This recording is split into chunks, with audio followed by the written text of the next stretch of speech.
I'm a hustler, baby. It's time for Hustle Her podcast. I'm your host, Deshae Keynes. Hustle Her is all about inspiring women through real life experiences that have helped to mold and develop not only me, but my guests into the entrepreneurs and leaders we are today.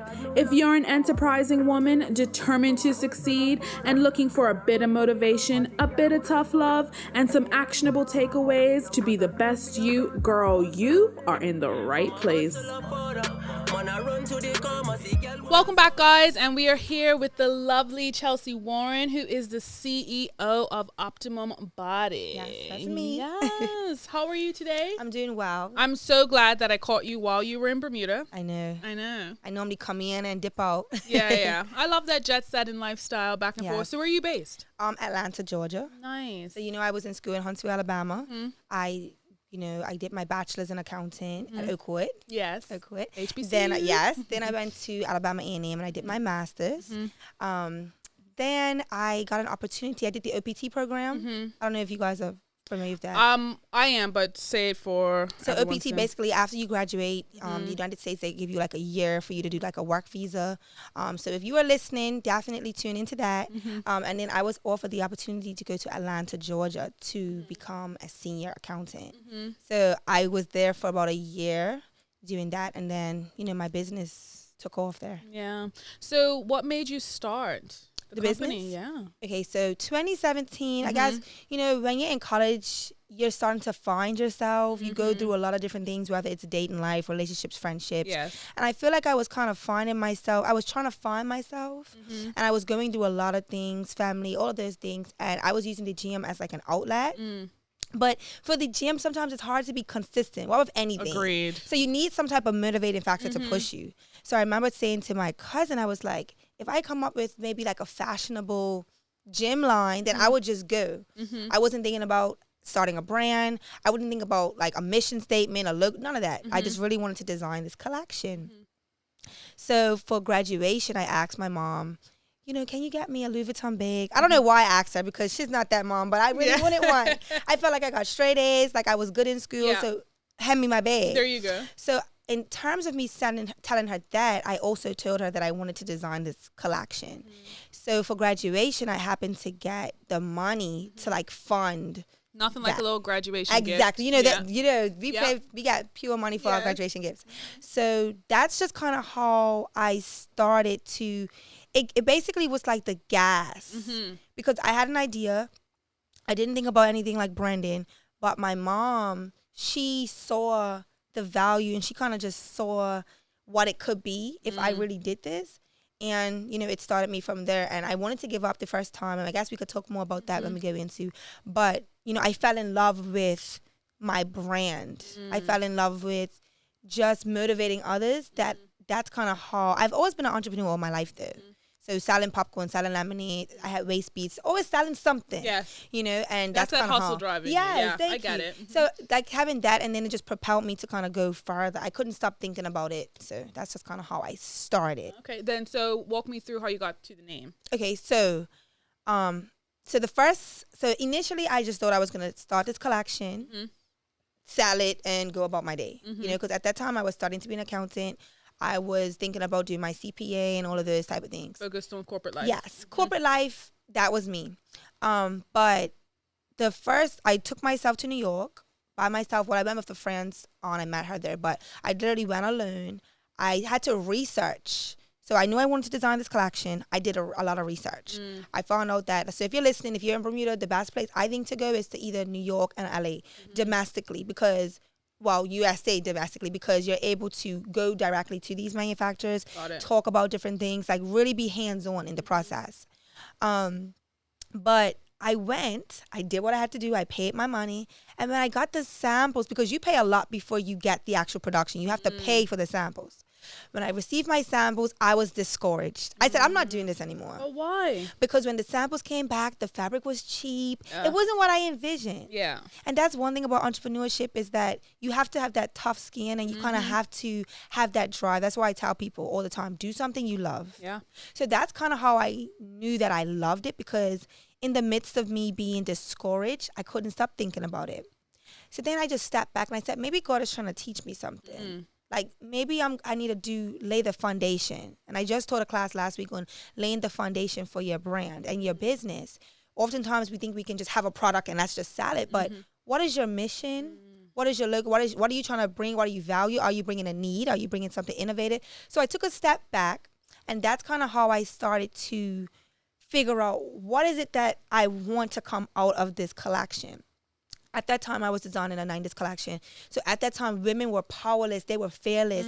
I used to love Aunt Viva for Fresh Prince. Loved like, just her. her spirit. So my collection was actually designed after her. Was it So that episode where she's she in did the fitness? dance? Yes, she's doing dance. So I That's had one the of my favorite episodes. So the actual outfits are inspired by her. So that's kind of how I start, and I always used to say, my boyfriend used to tell me all the time, like, it's only up from her. Like, when things go wrong, it's only up from her. So that's kind of just how I was like, okay, it's only up from her. I want people to feel like they're best. So I started, looking at words, and then optimum stood out to me because it means like your best level. And then I was like, okay, my mom and I, because my mom is very, she's influential, and she's also a part of Optimum. So she helps me with a lot of different things. So, and my brother does graphics. So I came up with Optimum, the word. And then symbolism, when you look at Optimum, we just changed the OP to a UP. So, and then up is symbolism, like it gives you that ascension. Like, if you see up means like your ascension. So I wanted people to, strive to be their best level and to always remember to go up. And then bodied is fully, encompassing. So I didn't want people to just think that I'm designing a fashionable line, because people like how I dress, but people like my personality. So not just pushing something that is cute on the outside, but where's that inward beauty? So that's kind of how I got and then body, like mind, body, soul. So in the beginning, I'm trying to rebrand to get back to that, but I was pushing a lot of holistic elevation in terms of your mind, your body, and then like, your soul, because, I am Christian, so 7-day Adventist. So just all those different things. And that's how I came up with Optimum Body. And I was on a mission to encourage other females to aspire to be better than who they were. Look in the mirror, compare yourself with who you was, and then, go from there.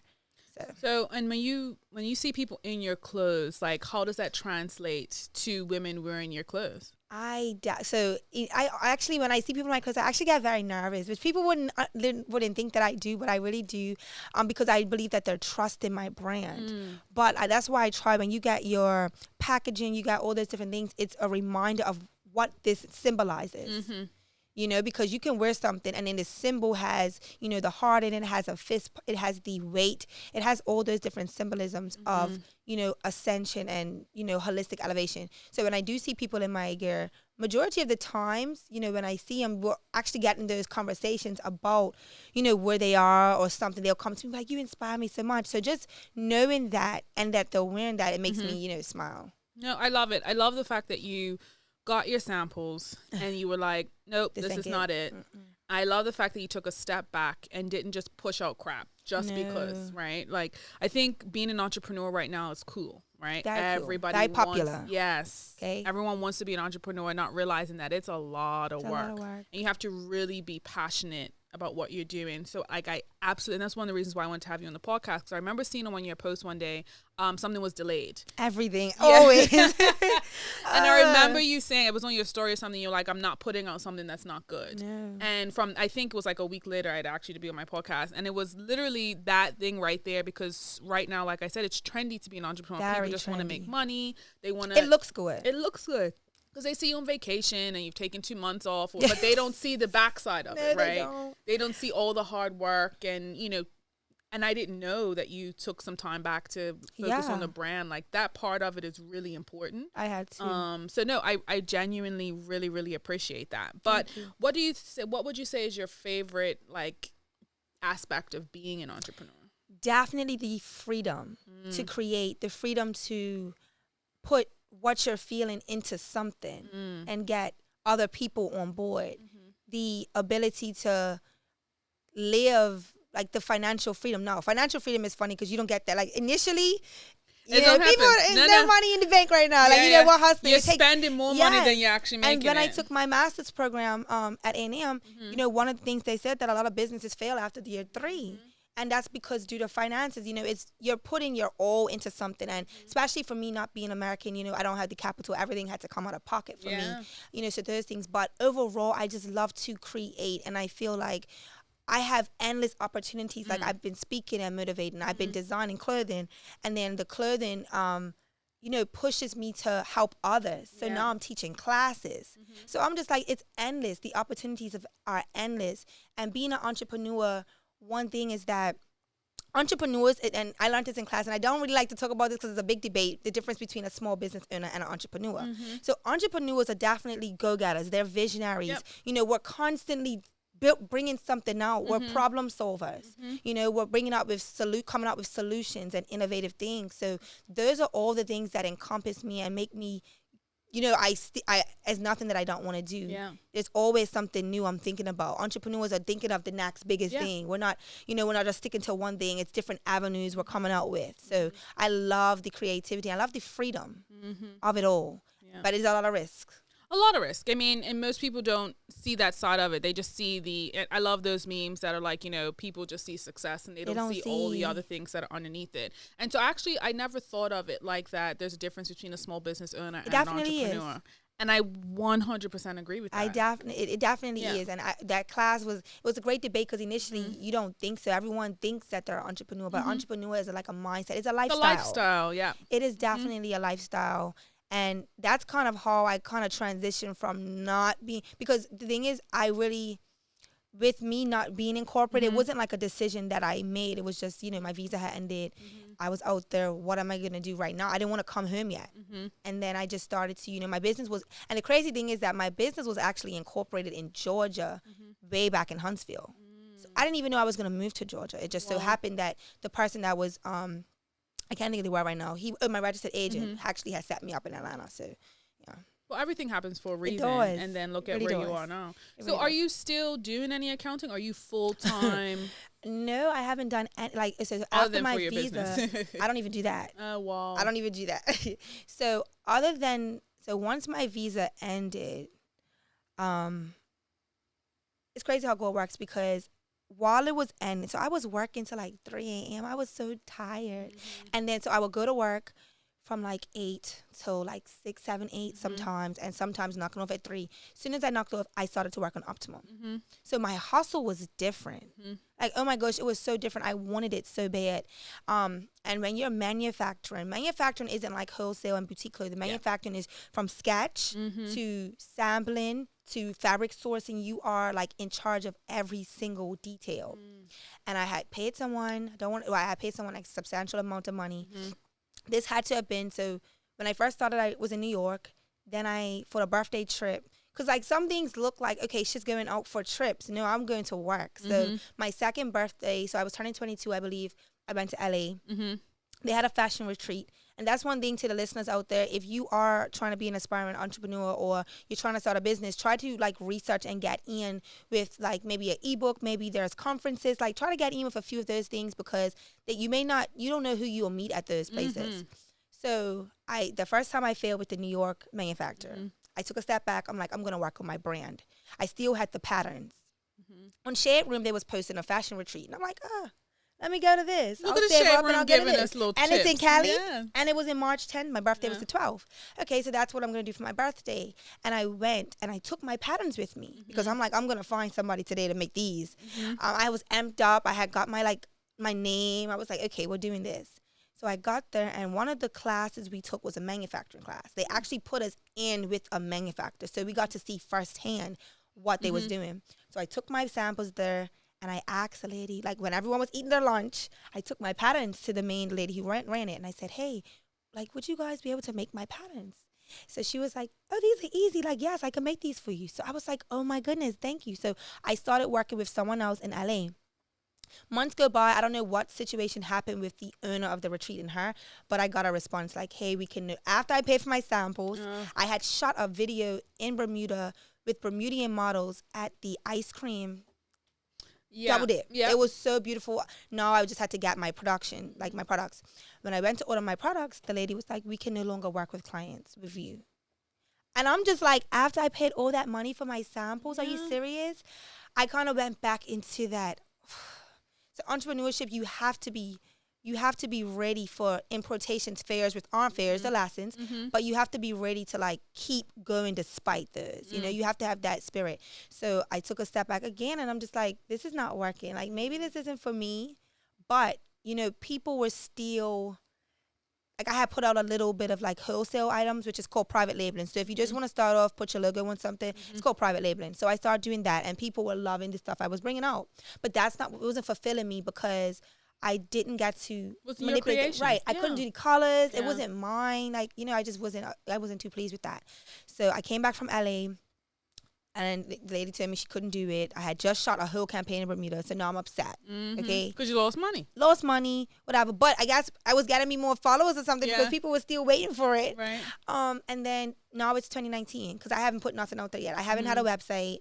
You know, people don't realize I didn't get my first website till like 2019, 2020. I was doing DMs and stuff, you know, because I wanted to put out like a website that was like Pretty Little Thing, or like I wanted it to be top notch. So anyways, I moved to Atlanta now. And between me moving to Huntsville and Atlanta, a lady that I met in LA was having a manufacturer. Like, she had her own. So I said, okay, maybe this is God telling me to use her because she's God-fearing. You know, she's not going to try to scam me, like, you know. So I started to work with her. I paid a lot of money for that. Mind you, it just was not it. That's one thing, you know, about being in the fashion industry. It's very cutthroat. People will scam you. That's just with any industry if you're not really smart. So there's a lot of things. I came into the entrepreneurship, like the industry, like everyone wants good for me. Yeah. People are willing to help me. You know, people are there to help. They want what's best for you. That is not the case. You know, you have to be very contract. You have to. I see why Beyonce is the way she is because people will play you. So within that situation, when you're in fashion, you have to stick up with, like, even though you may have your own design, some things are trendy. So at the time, what I was designing was very trendy. At that time, I was ahead of the game, but my stuff wasn't here. So once again, I felt like I had done New York, did LA, now I'm in Turkey with the lady in LA. And I'm just feeling very defeated because I paid you. I always kept my end of the bargain, and I'm not getting anything to show for it.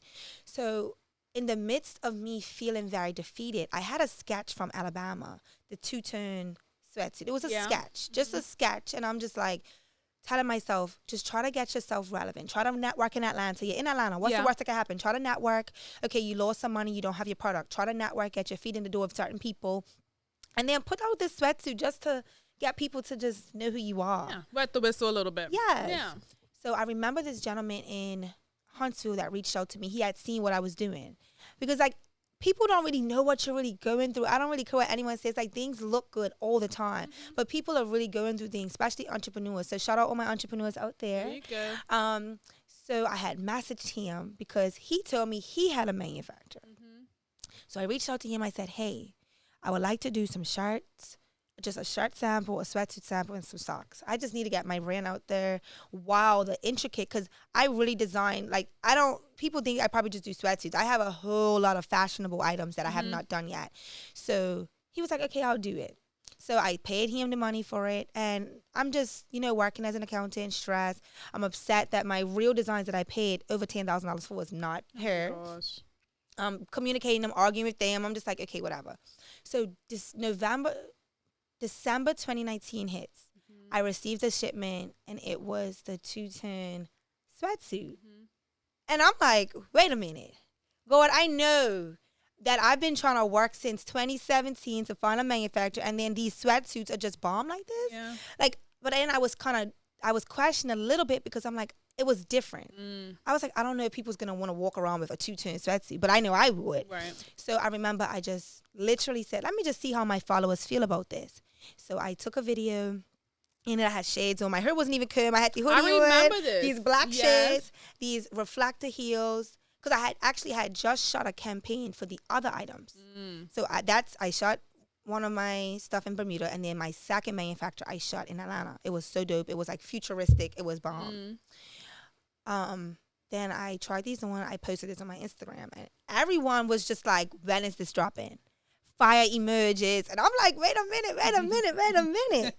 hold up, this is not what you guys want, really. Right. I'm over here thinking, a lot of times we think that it's just so crazy, the simplistic things of life people really want. Yeah. And it was like kind of innovative with the two-tone look. I had already did my research. I didn't see anyone wearing it. I knew that when I did my research for my brand, I knew that people, like 60% of people, like the jeans had decreased, like people purchasing them.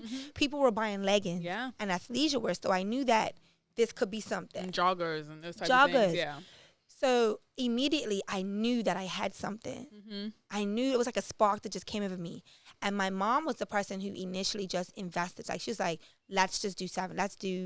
I had did blue. I wore it in Bermuda. I sent it to my brother and people was loving it. So then I said, okay, let me order some. So I ordered, I think 75. I've sold thousands. It's a story to those as well, but I, came up with 75, blue, a green, just 25 each to see how it, was working with. Because, you don't want to just jump into stuff all the time. You want to kind of just ease your way into things. You don't know how it's going to be received. You don't know how it's going to be received. And from there, I just took off. So it was just a beautiful thing. And that's what made Uptimum, become Uptimum in Atlanta and all around the world. Like, that's what stood me apart. Because then I got, people start copying me in Alibaba and all them type of sites and like stuff like that. That's annoying. So how did you deal with that? So right after that, I had a hit on working with this manufacturer. I'm trusting this manufacturer. After this is when I start getting tough skin, when I start contracts. At this time, I'm just doing things quickly just to get a name out there, get my name relevant because I didn't want time go by and I'm still, So after that, I did the 75. Now we're moving. So I'm like, okay, let me try pink and purple. The pink is like my signature. Like that will never die. The pink was so crazy. So I'm thinking that my manufacturer and I have building a great relationship. An influencer, Jada Waiter's makeup artist, Charlene, I was talking to her via Instagram. So entrepreneurs, if you're not using social media as a gateway for free marketing and stuff like that, I don't know what you're doing. Okay? Agreed. Free marketing. So at that time, I'm building a relationship with different people in Atlanta. I had asked her, like, hey, if I send you one, would you like it? Would you wear it? So we worked out a deal. She wore it. It went up. And I'm like, oh, my goodness, I have to do this. So I'm telling my manufacturer, like, I think we have something. This is a whole separate manufacturer. Mind you, I have somebody in Turkey, and now I have this person, and we're overseas as well. So it got to the point where now people in Atlanta was wearing it. Das Dior got it, Jada Waiter, 21 Savage. And this is just, and I'm just like, oh my goodness, this is crazy. This is a lot. So I remember telling my manufacturer, like, this Das Dior had wore it. I had so many people that wanted it. It was crazy. She wore it. She posted a video. Like, I don't even know. She just did it out of the love, and she loved it. Within, like, a minute, I had over 100 requests in my Instagram. I had over, like, probably 500. It was a lot. Wow. I had grew tremendously, and I didn't have a site. So the entire time, I didn't have a site because I was just figuring it out. I wasn't trying to do too much. And, people was trusting me to, get them this order through DM. So before I did that, I had asked my manufacturer respectfully. I'm like, hey, if we do a pre-order, because now I'm trying to familiarize myself with the terminologies of running a business. You can do pre-orders and stuff. I didn't know what it was. So I researched, and he was like, yes, we can do it. So I said, okay, fine. So I'm DMing everyone. Mind you, I had to call my best friend, like, hey, it's going crazy in the DMs. I need your help. Like, I don't have a website. These people still want it. Because one thing, if they see an influencer in it, they're going to want it. Yeah. So we're messaging people like, hey, sending them links to check out. So everything I'm doing is manually. I had to stop because I didn't want to take over too much. And things happen, I can't control it. This is when things start going left for me. So I took their orders, and I told them, like, this is how much we have. This stuff needs to be done 2 weeks, like you said, because I'm a girl on my word. If I say it's 2 weeks, 3 weeks, you'll get it, that's the time they need to get it. And then if not, I'll communicate. So after a week, I didn't hear nothing. From the manufacturer? No. Wow. Didn't hear anything. Usually I was getting videos and stuff like that. Mind you, COVID is just starting to hit, right? I'm asking them, like, hey, are we affected by COVID? Because if that's the case, I need to communicate that. Because key is, entrepreneurs, communicate with your customers, build a relationship with them so they can trust you, and things could kind of go as smoother than it was if you didn't communicate. Yeah, you mitigate the expectations. Exactly. Right? Yeah. So I'm not seeing any videos. I'm asking, like, hey, now I'm getting nervous because I'm on a high now.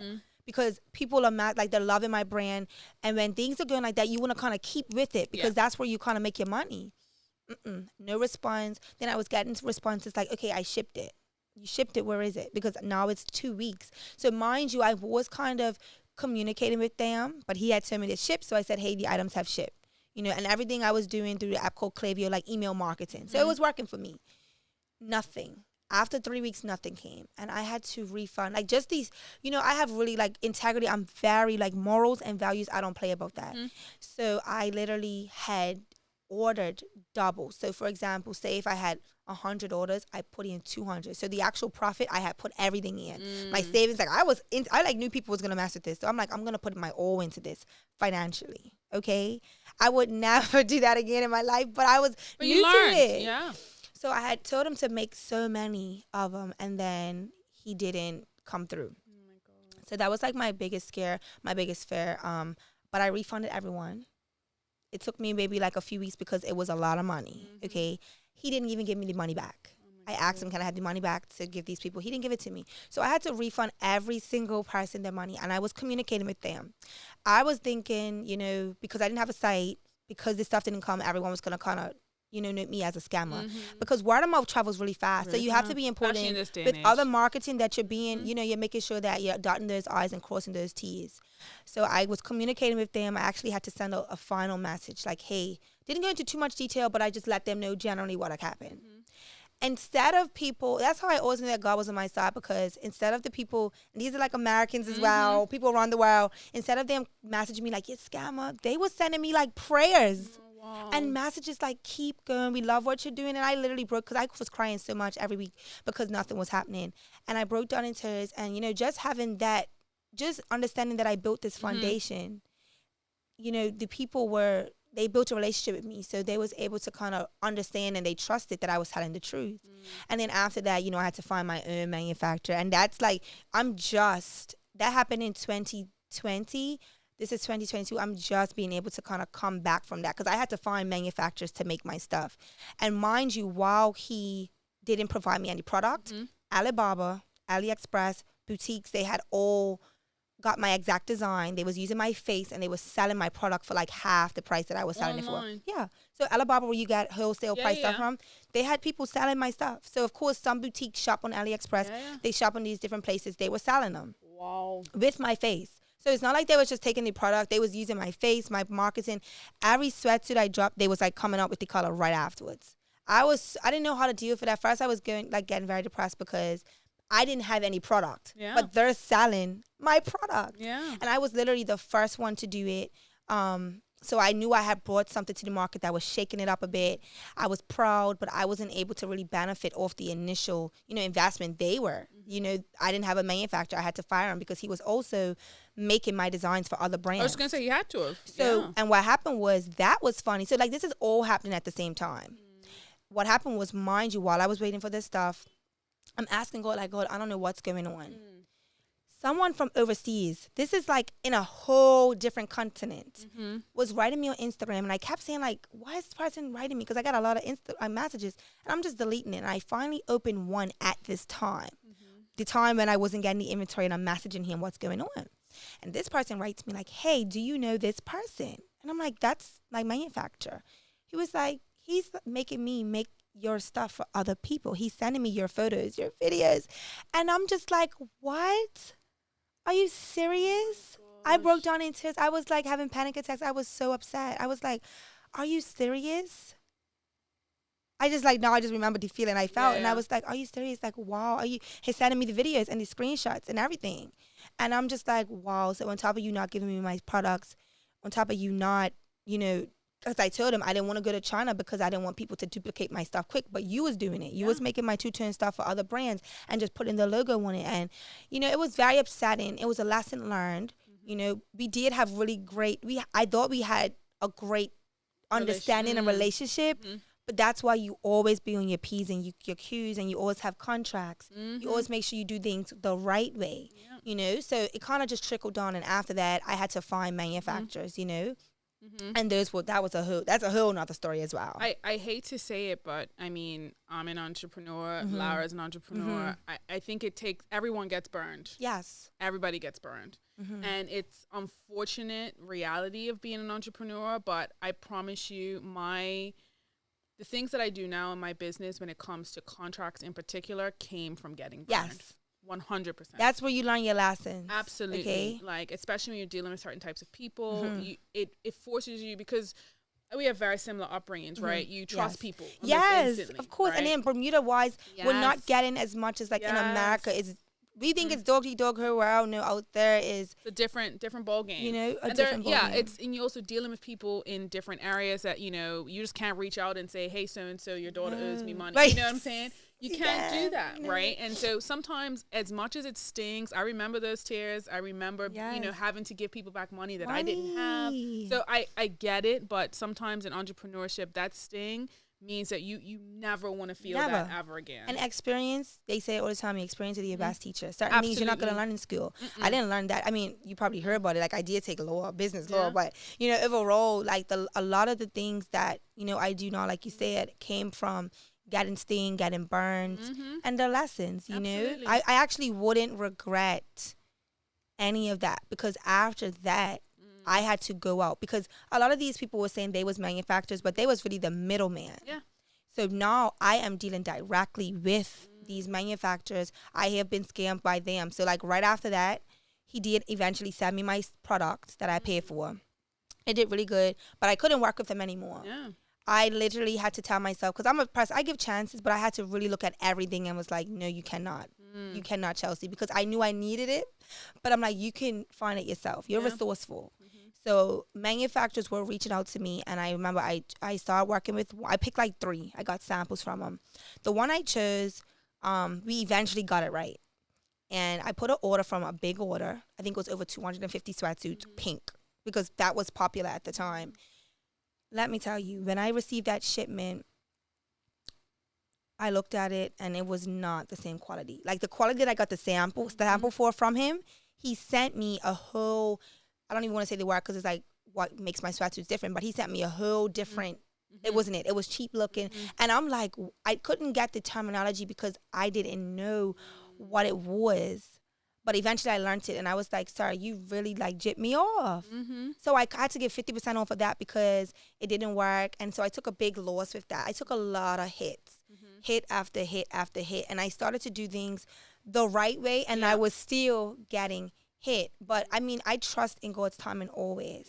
Because each situation, like I overly invested.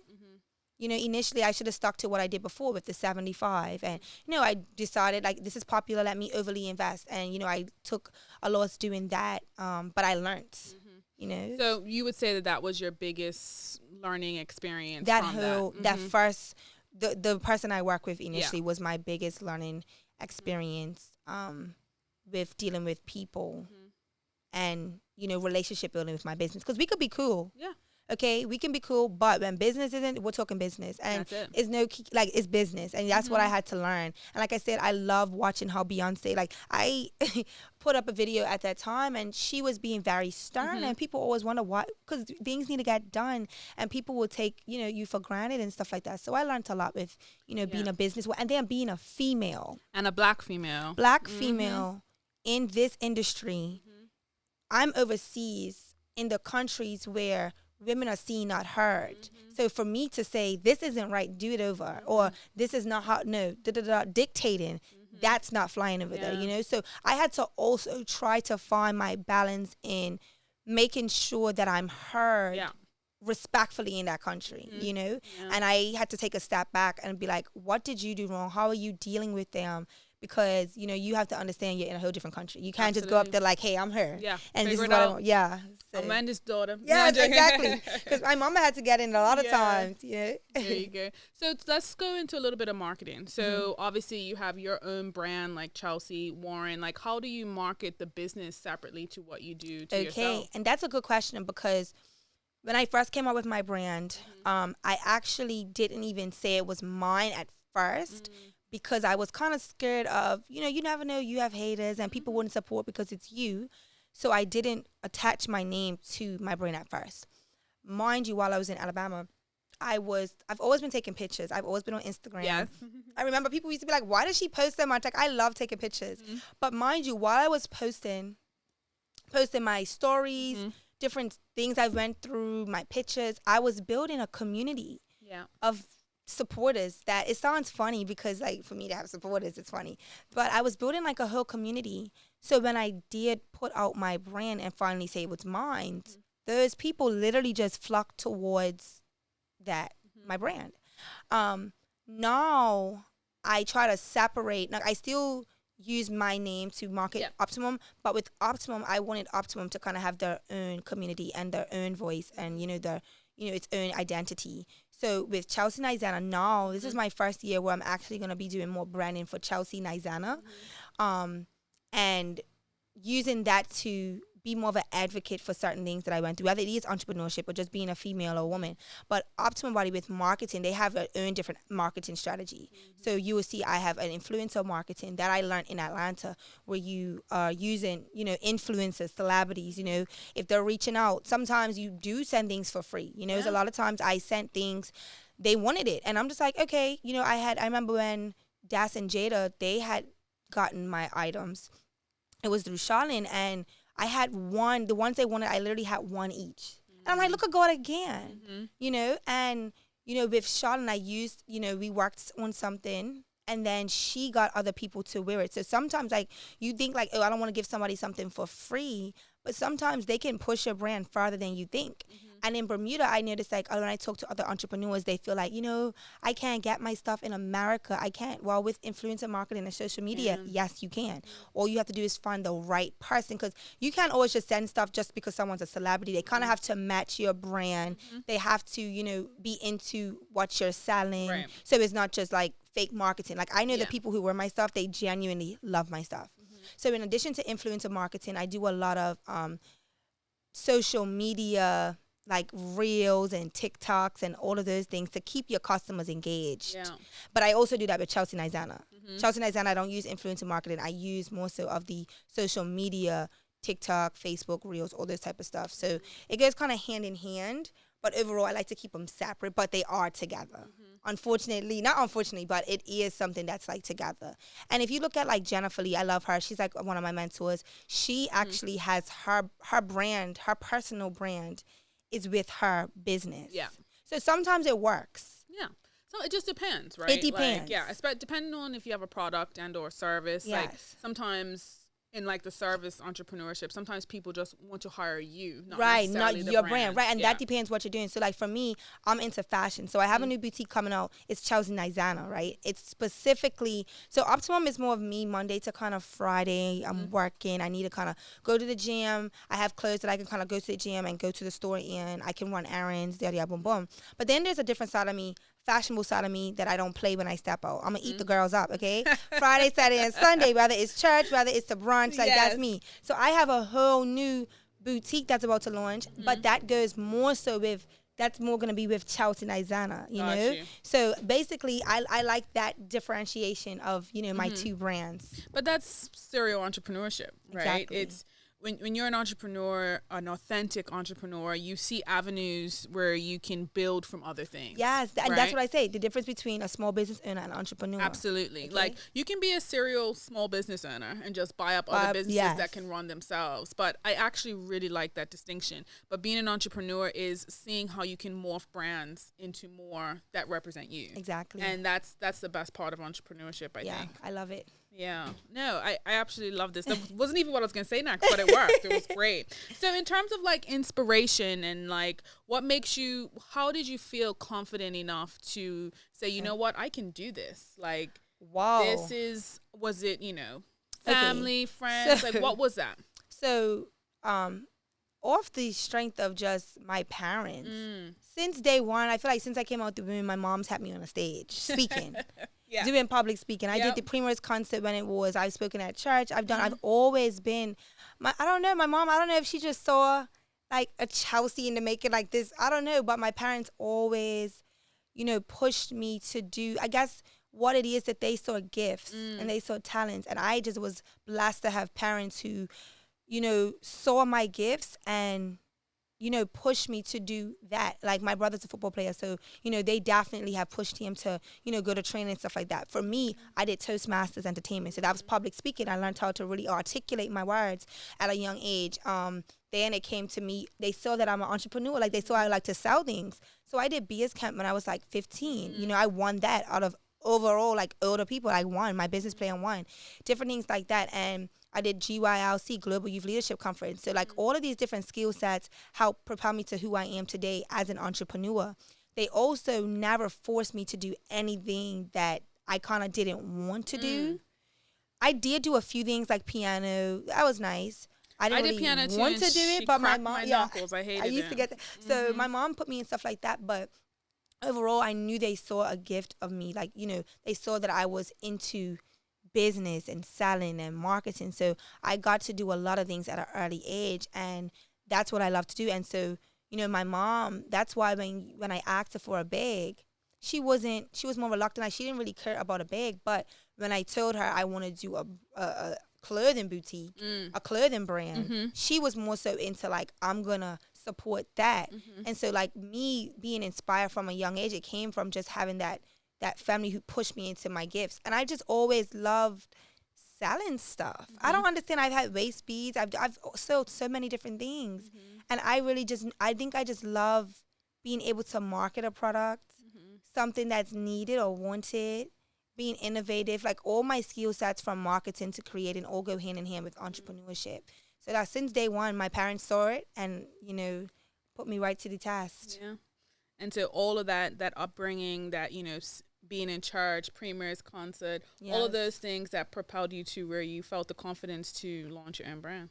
For sure. And with my mom, like, we had a singing group, we had all those different things. The confidence just definitely came from, like I said, the upbringing that I had. Because my sister and I are totally different, but she's confident as well. She's not more so going to be out there. She shows her confidence in a different way, whether it's dance, stuff like that. But for me, this was just my gift, so it just, went with that. So yeah.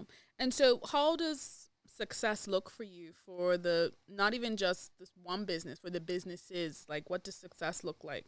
I think, to me, success is fulfilling, like, your purpose. It's not a dollar amount. And in my purpose, it's definitely, influencing and empowering other women. That a lot of us, like, we feel like we have to have it all. We do need to have it all, but initially, like, some things is just, you have the gifts, you have everything right in your, like, you have it, and the self-doubt sometimes, because I'm confident, but I do have those moments. Absolutely, everyone. Yeah. And because I've been transparent, I built a community of women, and, so success for me is knowing that I'm empowering other females to go and chase their dreams. And also success means to me is making sure my family is okay. I'm very big on that. Like, my mom, my parents, like, everything, we've been through a lot, actually. And so being able to have a brand that is, like, solidified, that is bringing income to the family as well and helping them out is good. So those type of things for me, it's just very fulfilling. My main thing is definitely empowering and knowing that.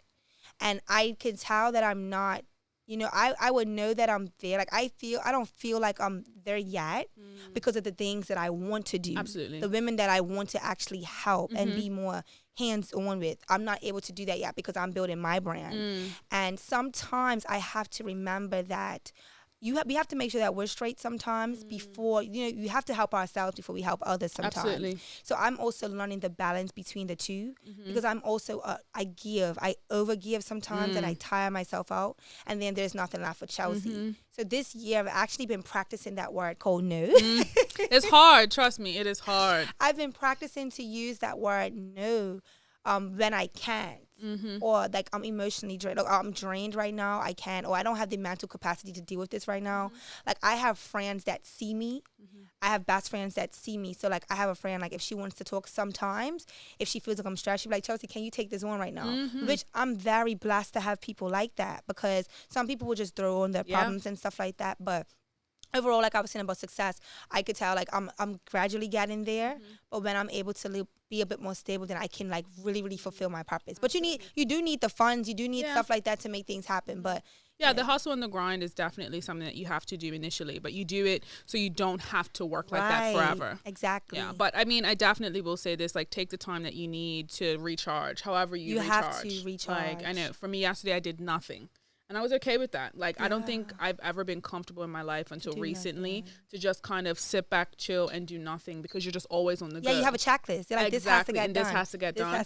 And sometimes you just got to put the checklist aside and just kind of really feel life and take that break that you need. And that's why I'm so happy. Like, me coming back home. So, like I said, I'm on, like, I go back and forth. I do have a boyfriend out there. So, I do go back and forth. And he is very instrumental in Uptimum as well. So, right now, if you're getting orders, he's the one packaging and shipping them. Shout out to you, Immaculate.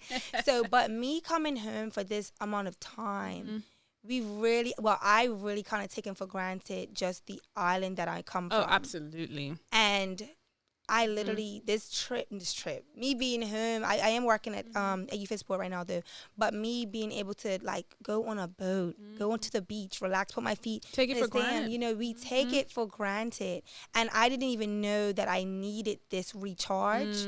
And Bermuda has just given that for me. I've seen faces that I haven't seen in like 8 years. I've hung out with friends that I haven't hung out with in like 7 years. So it has been, because I always come in and then I leave immediately. And there's really no time because I'm really on my hustle. And I've actually like lost so much, but me being here, I'm actually bringing Uptimum to Bermuda more so I'm looking to like by August, actually I have some stuff coming in next week, so I'll probably do a pop-up shop or something, but I'm bringing it back here because this is like my home. And you know, I really appreciate everything that I've learned here. I've learned a lot of way, but just my personality and how I am as a person came from, I'm homey. You'll feel comfortable in my presence. That comes from me being home. And we're like a family here, you know? So I've enjoyed the recharge and the reset. Absolutely. In Bermuda. Well, my very last question to everyone is always the same, and it is, what do you want to be remembered for? I mean, you're no longer here and someone says Chelsea Warren or the business names. What do you want to be remembered for? I definitely want to be remembered for the empowerment, the value, or the reminder, me reminding other women that, you know, that they got it, you know, that it's only up from here. It's not, you know, at the end of the tunnel, there is light. There is light at the end of the tunnel. So, like, for listeners right now, if you hear me and if you follow me on Instagram, you would know that, you know, I definitely push living, you know, and being able to balance everything that you have. Because for me, it's a lot of different things that I've shared my experiences where I've probably been in the dark, but there is light, and only you can kind of get yourself out of that. So just empowerment overall. I think that's just my mission on this earth. And even from day to day, like if they have to remember me, they know that they met a female that made them feel beautiful. They made them feel confident, like, and influenced them to get back up on that horse and ride it. Okay, go back and keep going and stuff like that. So generally that. Because being a woman is also very hard, and we have to also remember as women, we multiply. So when you give a woman something, we're going to turn it into something great. So you already have that power, that God-given power that God has blessed us with. So yeah. There you go. I love it. All right, so let's let my listeners know where they can find your brands online. So let's start with your personal brand. So you can find me personally for anything? Yeah, IG. Oh, on IG at Chelsea Nizana. Nizana. You'll have cute reels, TikToks. You'll see how I live my life. And then my business. Yes. My business is Uptimum Bodied. So that's Optimum with the U. So UPTIMUM Bodied. BODIED. That's on Instagram. And then we have a website, www.optimumbody.com. Perfect. And you said that there's a boutique coming? Yes, that'll be in like September. I'm working on that. There's going to be fire. And then I also have some stuff coming for Bermudians next week. So. All right. Perfect. Well, thank you so much for having me. Yes, I'm so excited. I'm glad that finally the stars aligned and it worked out perfectly, right? So I'm glad that happened. All right. Thank you guys so much for joining me today. If you want to find out more about Chelsea and her brands, definitely you can hit up the website, www.hustleherpodcast.com. In the show notes, we'll have how you can shop the tracksuits, everything that we found out about today. If you want to learn more about her life and what's going on with her, we'll have all the links there so you can find out more about everything that she has going on. Thanks so much for listening to Hustle Her Podcast.